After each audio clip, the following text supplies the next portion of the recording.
Bonsoir. Chaque décision économique engage l'avenir d'un pays. Chaque choix social touche le quotidien des citoyens. Ce lundi soir, Vision s'arrête sur deux annonces majeures. L'augmentation des retraites, mesure attendue par des millions d'Algériens, et la signature par le président de la République de la loi de finances 2026, véritable feuille de route économique pour l'année à venir.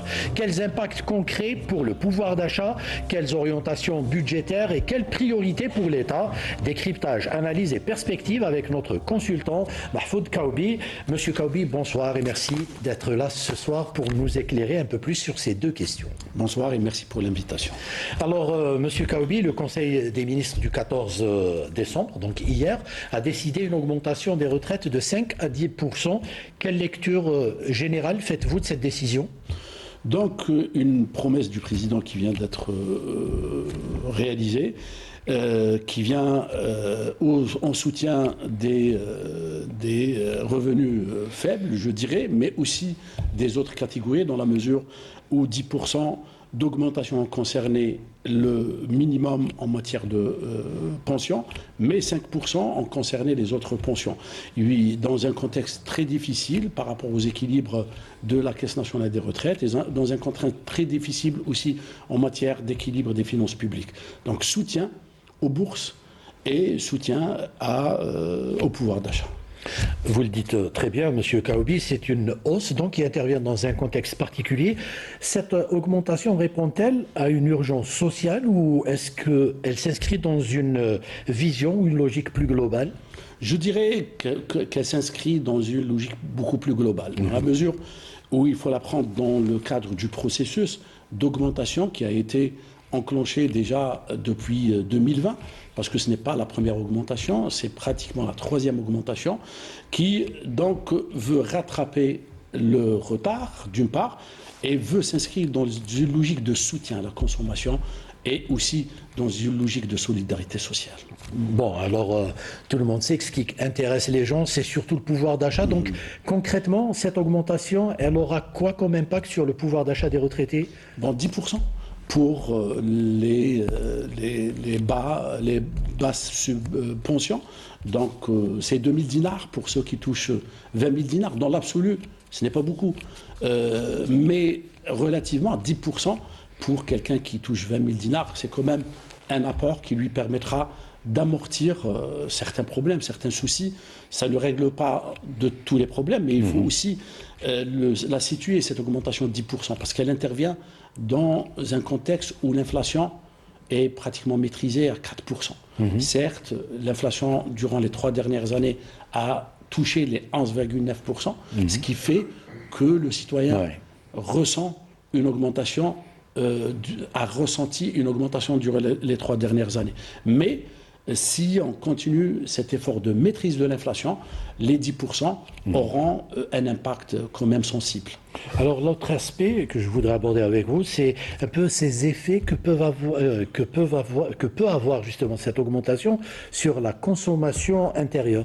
La consommation intérieure. Donc le rapport de l'ONS durant le 3e trimestre de 2025 a mis en évidence quand même l'importance de la consommation sur la progression du produit intérieur brut. La consommation a augmenté de manière qui a impacté sensiblement la croissance. Et donc, soutenir cette croissance, permettre sa durabilité, permet de réunir les conditions favorables à une croissance. Il faut rappeler que l'objectif des pouvoirs publics, d'ailleurs dans le cadre de la loi de finances 2026, mais pas que 2027 et 2028, c'est de rester sur une croissance qui tourne autour de 4,5%.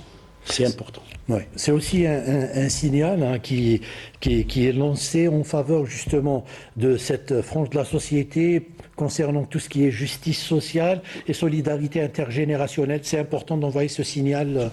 Tout à fait. C'est pour dire à nos retraités, à nos parents, à nos grands-parents, que vous n'êtes pas oubliés. Certes, le contexte est difficile. Certes, l'économie est en pleine mutation. Certes, les acquis et les dividendes ne sont pas présents immédiatement qu'ils le seront sur 2-3 ans, quand bien même on a un taux de croissance de 4% qui a été souvent rappelé par les organisations financières internationales, à l'image du FMI et la Banque mondiale, pour dire que c'est une bonne chose. Mais si on reste sur la même dynamique, qui a besoin de solidarité, qui a besoin d'un climat paisible, qui a besoin aussi de réformes dans la durée, je dirais que les dividendes seront récoltés à moyen terme, 2, 3 ans, 4 ans. On réglera sérieusement des déséquilibres et on améliorera du pouvoir d'achat, non pas uniquement par les augmentations de salaire, mais en agissant sur la période de production et en améliorant la productivité du travail. Donc, selon vous, cette décision pourrait amener des réformes structurelles du système des retraites en Algérie? Oui, la trajectoire est là. Moi, je suis convaincu que le processus de réforme et d'ajustement est prévu. Ça s'impose? Ça s'impose. Ouais. Parce que pour régler des problèmes, il faut créer plus d'emplois. Il faut rappeler que le principe, c'est qu'il y ait 6 cotisants pour un retraité. Au jour d'aujourd'hui, on est à 3 cotisants pour un retraité. Donc vous voyez le déséquilibre, ce qui fait que la Caisse nationale de retraite souffre de déséquilibre. Le problème principal, c'est de régler de ce déséquilibre par la création d'emplois, par la création de la croissance, en réunissant les conditions de la croissance. Et je dirais que les ajustements vont se faire, ont été déjà entamés, mais vont être consolidés la prochaine année et les autres années à venir. C'est une façon aussi de concilier pouvoir d'achat et dépenses publiques, parce que c'est une équation... Oui, c'est important. Ouais. C'est des éléments qui sont liés. Donc, c'est une équation, je dirais. Donc, c'est un système d'équations où les différentes variables interagissent. L'économie a besoin de consommation pour que l'appareil fonctionne. La croissance a besoin d'améliorer sa qualité. Donc, on a besoin d'améliorer notre qualité de croissance. Ça fait 4 ans qu'on est sur une dynamique positive de croissance. Je pense qu'à partir de cette année, on va aller vers une amélioration dans les secteurs, l'amélioration de la productivité, la création de plus de postes d'emploi. Et ce n'est que comme ça qu'on pourra agir sur les 3 déterminants qui sont l'offre. C'est très important. Ça, c'est la capacité de l'appareil de production de produire plus, de produire mieux et d'offrir du travail. Donc, ce qui fait que les augmentations de salaire répondent à une amélioration et de la richesse, à une création de richesse effective. Deuxièmement, les salaires. Donc le salaire, on va glisser de plus en plus vers des coefficients d'augmentation de salaire qui seront rattachés à l'amélioration de la productivité. Et le troisième élément qui est très important, c'est l'organisation des circuits de commercialisation. Et là, on a un effort important à faire parce que les circuits de distribution au jour d'aujourd'hui sont nettement archaïques par rapport à ce qu'on peut faire. Les grandes surfaces, le commerce au gros, le commerce en détail, la visibilité en matière de prix et de qualité sont des choses sur lesquelles on doit travailler encore plus pour que les 3 déterminants soient maîtrisés afin de parler d'une amélioration durable et structurelle dans le pouvoir d'achat. Très bien, on arrive donc à cette loi de finances 2026 qui vient d'être signée par le président de la République. Quels sont selon vous les grands axes de cette loi, M. Kaoubi? Moi, je placerai le premier point, c'est le maintien de la croissance. Ça, c'est l'objectif principal autour duquel en gravité tous les autres éléments d'équilibre. Un élément d'équilibre, c'est la dépense, une augmentation de la dépense, le budget. Donc, dans son volet budget, cette loi de finances est considérée comme le budget le plus important depuis l'indépendance. Il a eu comme objectif de maintenir cette stabilité dont vous parliez, Halim, parce que c'est quelque chose de très important. Stabilité sociale, si on voit les 33% du budget qui est affecté aux transferts sociaux. C'est énorme. Plus de 6 000 milliards de dinars pour que... Il n'y a pas que l'augmentation des pensions et du SMIC qui viennent à la rescousse du pouvoir d'achat. Il y a aussi le maintien des subventions, alors que le contexte est très difficile en matière d'équilibre. La deuxième des choses, c'est l'investissement. Donc, on passe de 2025 à 2026 de 17% de budget sur l'investissement à 23%, presque 24%, chose qui est importante, donc qui permettra donc de répondre aux différents besoins en matière d'infrastructures routières, de stations de dessalement d'eau, adduction d'eau potable, réalisation d'infrastructures sociales, éducatives, sanitaires, etc. Oui. Donc voyez-vous, logement aussi. Donc tout l'effort. Hein. Donc l'effort, quand on parle d'effort social, de soutien, c'est tous ces éléments qu'il faut prendre en considération. Et donc sur le volet budget, il y a cet effort, encore une fois, qui se fait à un prix. Le prix, c'est le déséquilibre, c'est le déficit qui est un déficit quand même important, mais dont l'objectif, c'est un déficit qui est au service du maintien de la dynamique de croissance. Ça, c'est pour le volet budget. Pour le volet législatif, donc les dispositions législatives dans le cadre de la loi de finances, l'État a poursuivi trois objectifs principaux. Un, la stabilité du dispositif fiscal pour donner de la garantie et de la stabilité aux entreprises, pour ne pas changer, pour ne pas introduire de nouvelles taxes, de nouveaux impôts, mais aussi pour les particuliers. Donc il n'y a pas de grands impôts particuliers qui viendraient un petit peu alourdir la facture pour les citoyens et donc diminuer de son pouvoir d'achat. Au contraire, certaines dispositions ont été reconduite pour soutenir la consommation, que ce soit des viandes, que ce soit des aliments qui rentrent dans la production des viandes blanches ou rouges, etc.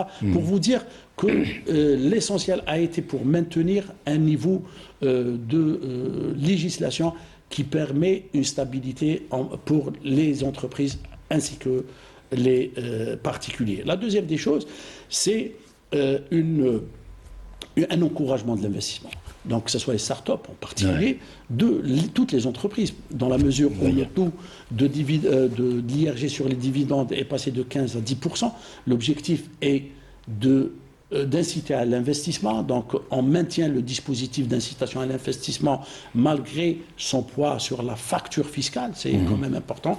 Et troisièmement, la simplification des procédures fiscales afin de donner plus d'attractivité et de garantie aux investisseurs, que ce soit locaux ou des investisseurs étrangers. J'allais y arriver, mais avant cela, pour les gens et pour les économistes d'une manière générale, c'est vrai que il est difficile pour eux de faire passer peut-être certaines exigences sociales avant les équilibres des finances publiques. Mais un pays, ça ne se gère pas comme ça, M. Kaoubi. Nous sommes un pays à caractère social, donc c'est ce qui fait que parfois cette équation devient encore plus difficile parce qu'il ne s'agit pas que d'économie. Oui, justement. Donc, il y a toujours de la politique. Oui. Donc, c'est les deux faces d'une seule pièce de monnaie. On a la politique d'un côté et le politique et le social. Hein. Et de l'autre côté, on a l'économique avec sa rationalité, sa rigueur. Donc, comme le monde n'est pas fait uniquement de rationalité et de rigueur, il y a aussi des aspects sociaux qu'il faut assumer. Et puis, il y a un rattrapage qu'il faut aussi récupérer et mettre en ordre. Et l'élément le plus important, c'est que tout processus de réajustement, tout processus de rectification et de correction ne peut se faire que dans le cadre d'un environnement paisible. Oui. Et les processus de transformation ont besoin de temps, ont besoin de stabilité. C'est pour ça que la dépense n'a pas cessé d'augmenter.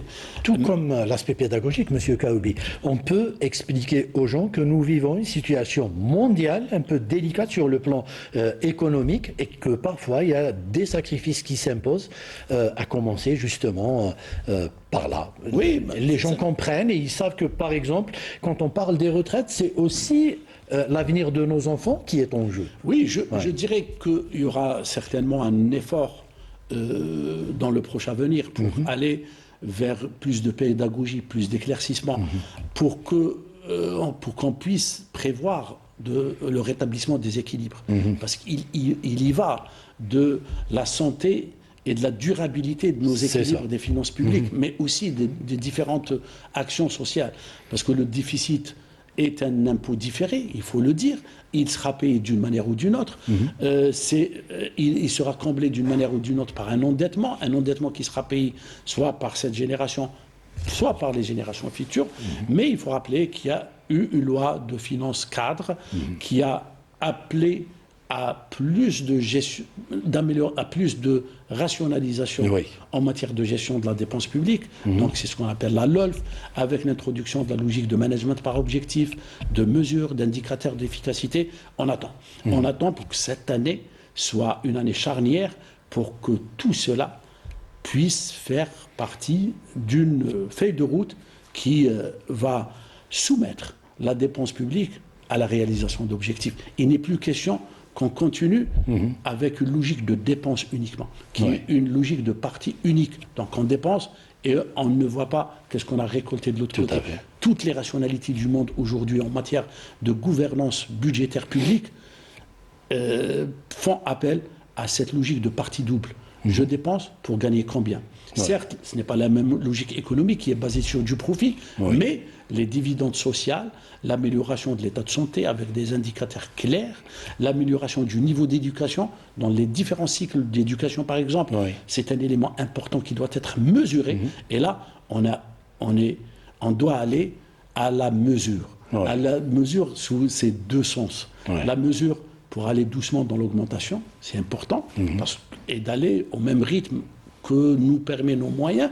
Et deuxièmement, à la mesure pour quantifier, pour mesurer, pour dire voilà ce qui est bien, voilà ce qui est mauvais. Et pour sanctionner, pas pour punir, pour sanctionner positivement les bons gestionnaires et pour avoir un système de veille au niveau de l'administration qui permet un apprentissage rapide et une amélioration des indicateurs qui sont l'efficacité, l'efficience et la performance.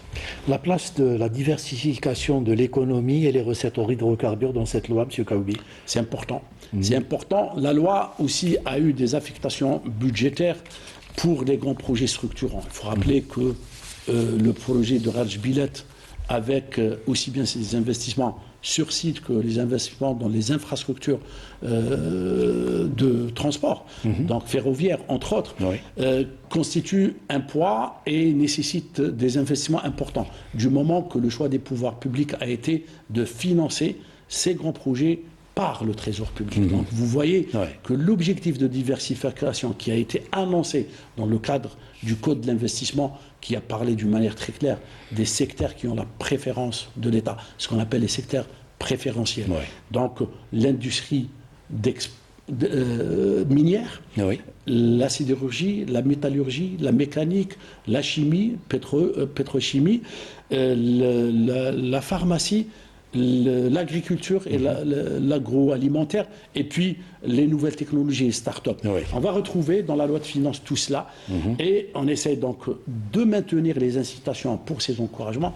On est un des rares États qui accorde des bonifications de taux d'intérêt pour les investissements. Il faut rappeler que 50% du taux d'intérêt est pris en charge par le Trésor public. Et ça, c'est de l'argent qui représente des montants très importants. L'aménagement et la viabilisation des assiettes foncières qui abritent les investissements, en plus des grandes infrastructures, que ce soit dans le domaine des télécommunications. C'est un élément très important, avec une amélioration de la performance en matière de connectivité, de qualité de connexion, etc. Tout cela plaide pour un environnement beaucoup plus favorable qui permettra donc aux différents secteurs que je citais tout à l'heure d'avoir des conditions favorables qui permettraient d'améliorer nos avantages comparatifs et les transferts et les transformer en avantages compétitifs.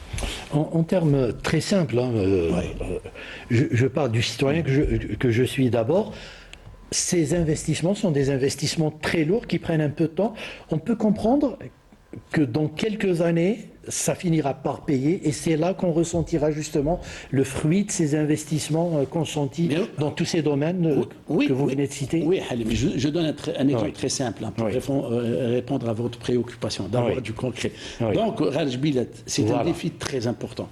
Techniquement, il a fallu du temps, il a fallu trouver la solution pour régler du problème de la teneur en phosphore de l'acier. Un problème qui a été réglé en grande partie, mais il fallait faire face aussi à l'enclavement de la zone.